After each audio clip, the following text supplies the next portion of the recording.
Hello दोस्तों, आशा करता हूँ कि आप लोग सभी अच्छे होंगे। तो आपका स्वागत है हमारे YouTube channel smart study with Jitesh में। दोस्तों, आज हम इस वीडियो के माध्यम से स्पेशली एमपी संविदा शिक्षक वर्ग 3 की तैयारी कर रहे हैं विद्यार्थियों के लिए बाल विकास से संबंधित महत्वपूर्ण क्वेश्चंस के बारे में बताने जा रहे हैं जो एग्जाम्स में पूछे जा सकते हैं। बस मैं ये कहना चाहता हूँ कि जब तक एग्जाम्स नहीं हो जाती तब तक हमारे इस चैनल में संविदा शिक्षक वर्ग 3 के सिलेबस से रिलेटेड क्वेश्चन सेट लगाए जाएंगे। तो प्लीज़ हमारे चैनल के साथ जुड़े रहें और हमारे चैनल को सब्सक्राइब कर लें जिससे कि कोई भी वीडियो आपसे छूटे नहीं। तो बढ़ते हैं हमारे आज के क्वेश्चंस की ओर। आज का पहला क्वेश्चन है, भाषा एक माध्यम है भावों को अभिव्यक्त करने का, विचारों को अभिव्यक्त करने का, भावों एवं विचारों दोनों को अभिव्यक्त करने का, या उपरोक्त में से कोई नहीं। तो इसका जो आंसर आ जाएगा वो आ जाएगा ऑप्शन सी, भावों एवं विचारों दोनों को अभिव्यक्त करने का। ठीक है, इसके बाद अगला क्वेश्चन है, बालक सांवेगिक अभिव्यक्ति प्रस्तुत करता है। ऑप्शन ए रोकर, ऑप्शन बी हंसकर, ऑप्शन सी रोकर एवं हंसकर दोनों द्वारा, या ऑप्शन डी उपरोक्त में से किसी के द्वारा नहीं। तो बालक सांवेगिक अभिव्यक्ति प्रस्तुत करता है रोकर एवं हंसकर दोनों के द्वारा। तो इसका जो आंसर आ जाएगा वो आ जाएगा ऑप्शन सी। इसके बाद अगला क्वेश्चन है, निम्नलिखित में से कौन सा भाषा का अभिलक्षण नहीं है। ऑप्शन ए भाषा एक अर्जित संपत्ति है, ऑप्शन बी भाषा गतिशील एवं परिवर्तनशील होती है, ऑप्शन सी भाषा का जुड़ाव सांस्कृतिक एवं सभ्यता से होता है, या ऑप्शन डी भाषा का अर्जन अनुकरण द्वारा नहीं हो सकता। तो अपन को यहाँ बताना है कि भाषा का कौन सा अभिलक्षण नहीं है। तो इसका जो आंसर आ जाएगा वो आ जाएगा ऑप्शन डी, भाषा का अर्जन अनुकरण द्वारा नहीं हो सकता। ठीक है, ये अभिलक्षण नहीं है भाषा का। इसके बाद अगला क्वेश्चन है, निम्नलिखित कथनों पर विचार कीजिए। स्वनिम ध्वनि की सबसे छोटी इकाई होती है। ऑप्शन बी रूपिम शब्द का छोटा रूप होता है। ऑप्शन सी जब बच्चों को स्वनिम का ज्ञान हो जाता है तो वह शब्दों को सीखना आरंभ कर देता है, या ऑप्शन डी उपरोक्त सभी। तो इसका जो आंसर आ जाएगा वो आ जाएगा उपरोक्त सभी। ठीक है, क्वेश्चन देखते हैं, निम्नलिखित में से भाषा सीखने का कौन सा साधन है। ऑप्शन ए अनुकरण, ऑप्शन बी खेल, ऑप्शन सी बातचीत, या ऑप्शन डी ये सभी। तो भाषा किस किस के माध्यम से सीखी जाती है, कौन कौन से साधन के। तो अनुकरण के द्वारा भी सीखी जाती है, खेल खेल में भी भाषा सीख लेते हैं, और बातचीत के द्वारा भी भाषा सीखी जा सकती है। तो ये चारों ऑप्शन आ जाएंगे, यानी ऑप्शन डी। इसके बाद अगला क्वेश्चन है, निम्नलिखित कथनों के बारे में विचार कीजिए। ऑप्शन ए प्रथम 3-4 वर्ष तक के बालकों का दायरा अपने तक या अपने माता पिता व भाई बहनों तक सीमित होता है। ऑप्शन बी 4 वर्ष की अवस्था में बालकों के पास लगभग 1600 शब्द का संग्रहण हो जाता है। ऑप्शन सी किशोरावस्था में शब्दकोश का दायरा विस्तृत हो जाता है, या ऑप्शन डी उपरोक्त सभी।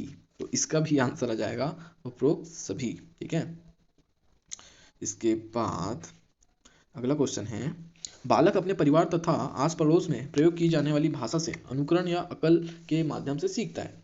भाषा विकास के संदर्भ में यह कथन किसका है। ऑप्शन ए बंडूरा का, ऑप्शन बी सरली का, ऑप्शन सी चोमस्की का, या ऑप्शन डी पियाजे का। तो इसका जो आंसर आने वाला है वो आ जाएगा ऑप्शन ए, बंडूरा ने कहा है ये। ठीक है, इसके बाद अगला क्वेश्चन है, निम्नलिखित में से कौन सा सिद्धांत भाषा विकास संबंधित है। ऑप्शन ए अनुकरण का सिद्धांत, ऑप्शन बी अनुबंध का सिद्धांत, ऑप्शन सी परिपक्वता का सिद्धांत, या ऑप्शन डी ये सभी। तो इसका जो आंसर आ जाएगा वो आ जाएगा ऑप्शन ए अनुकरण का सिद्धांत। ठीक है, बाद अगला क्वेश्चन है, निम्नलिखित में से कौन सा कारक भाषा विकास को प्रभावित करता है। ऑप्शन ए बुद्धि, ऑप्शन बी स्वास्थ्य, ऑप्शन सी जन संचार माध्यम, या ऑप्शन डी ये सभी। तो इसका जो आंसर जाएगा वो आ जाएगा ऑप्शन डी ये सभी। ठीक है, इसके बाद अगला क्वेश्चन है कि निम्नलिखित में से कौन सा भाषा दोष से संबंधित नहीं है। स्पष्ट उच्चारण, हकलाना, तुतलाना, या ध्वनि परिवर्तन। तो इसका जो आंसर आ जाएगा वो आ जाएगा ऑप्शन ए स्पष्ट उच्चारण। इसके बाद अगला क्वेश्चन है, चिंतन के संदर्भ में निम्नलिखित कथनों पर विचार कीजिए। चिंतन एक विश्लेषणात्मक पद्धति, चिंतन तर्क आधारित होता है, चिंतन मानव स्वभाव की एक सामान्य प्रक्रिया है, या लास्ट है उपरोक्त सभी। तो इसका जो आएगा आंसर वो जाएगा ऑप्शन डी उपरोक्त सभी।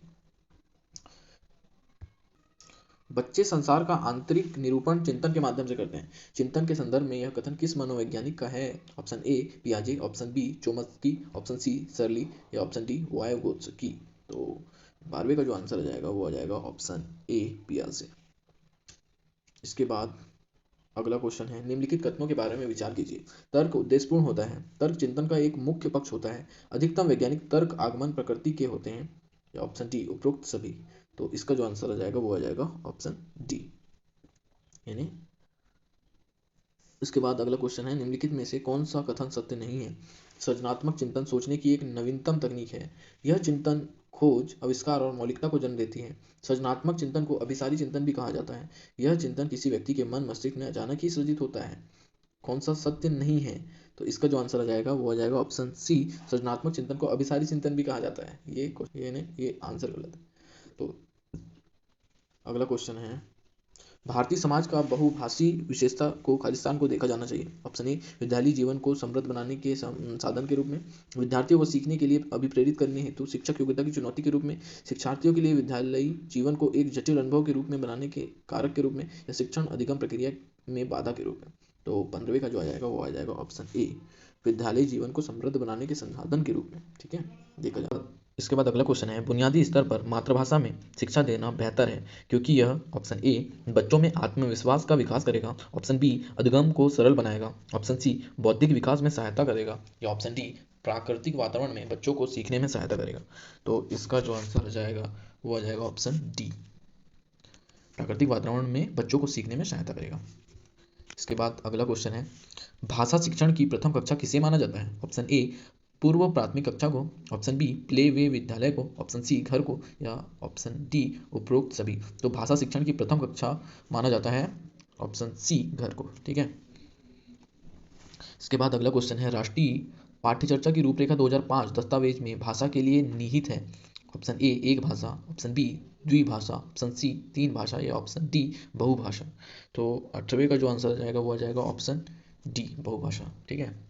इसके बाद अगला क्वेश्चन है, चिंतन के सूचना प्रक्रमण सिद्धांत में निम्नलिखित चरण आते हैं। ऑप्शन ए, प्रतिक्रिया क्रियान्वयन, ऑप्शन बी, प्रतिक्रिया चयन, ऑप्शन सी, पूर्व प्रक्रमण, ऑप्शन डी, श्रेणीकरण।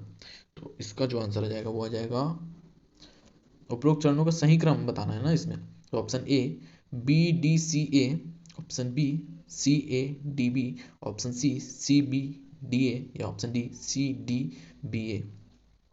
तो होना ये चाहिए कि सबसे पहले आना चाहिए पूर्व प्रक्रमण, उसके बाद आना चाहिए श्रेणीकरण, उसके बाद आना चाहिए प्रतिक्रिया चयन, और उसके बाद आना चाहिए प्रतिक्रिया क्रियान्वयन।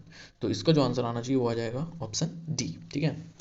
इसके बाद अगला क्वेश्चन, भाषा में अर्थ की सबसे छोटी इकाई खालिस्तान है। ऑप्शन ए, स्वनिम, ऑप्शन बी, संकेत प्रयोग विज्ञान, ऑप्शन सी, वाक्य, या ऑप्शन डी, रूपिम। तो इसका जो आंसर आना चाहिए वो आना चाहिए स्वनिम। भाषा में अर्थ की सबसे छोटी इकाई स्वनिम है, ऑप्शन ए। ठीक है। इसके बाद अगला क्वेश्चन है, सृजनात्मकता मुख्य रूप से खालिस्तान से संबंधित है।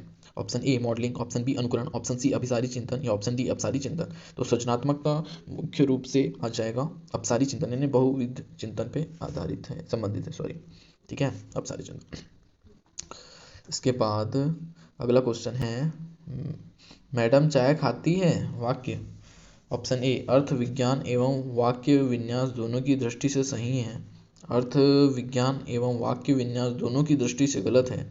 वाक्य विन्यास की दृष्टि से सही है लेकिन अर्थ विज्ञान की दृष्टि से गलत है। ऑप्शन डी, अर्थ विज्ञान की दृष्टि से सही है लेकिन वाक्य विन्यास की दृष्टि से गलत है। तो इसका जो आंसर होना चाहिए वो होना चाहिए, वाक्य विन्यास की दृष्टि से तो सही है लेकिन अर्थ विज्ञान की दृष्टि से गलत है, यानी ऑप्शन सी हो जाएगा। ठीक है। इसके बाद, एक विद्यार्थी कहता है उसका दादा आया है। एक शिक्षक होने के नाते आपकी प्रतिक्रिया होनी चाहिए। ऑप्शन ए, दादा आए हैं की जगह पर दादाजी आए हैं कहना चाहिए। ऑप्शन बी, आप अपनी भाषा पर ध्यान दीजिए। ऑप्शन सी, अच्छा उसके दादाजी आए हैं। ऑप्शन डी, बच्चे आप सही वाक्य नहीं बोल रहे। तो इसका जो आंसर आना चाहिए वो आना चाहिए ऑप्शन सी, अच्छा उसके दादाजी आए हैं। ठीक है। अगला क्वेश्चन है, थ फ छ ध्वनियाँ हैं। ऑप्शन ए, स्वनिम, ऑप्शन बी, रूपिम, ऑप्शन सी, लेखिम, या ऑप्शन डी, शब्दिम। तो थ फ और च जो ध्वनियाँ हैं वो आ जाएंगी स्वनिम के अंतर्गत, ऑप्शन ए। ठीक है। इसके बाद अगला क्वेश्चन है, भाषा विकास में सहयोग करने का कौन सा तरीका गलत है? ऑप्शन ए, बच्चे को बिना टोके प्रकरण पर बात करना। ऑप्शन बी, उसकी अपनी भाषा के प्रयोग को अमान्य करना। ऑप्शन सी, उसके प्रयोगों का समर्थन करना, या ऑप्शन डी भाषा के प्रयोग के अवसर उपलब्ध कराना। इसका जो आंसर आ जाएगा वो आ जाएगा ऑप्शन बी, उसकी अपनी भाषा के प्रयोग को अमान्य करना। ये गलत है तरीका, ठीक है।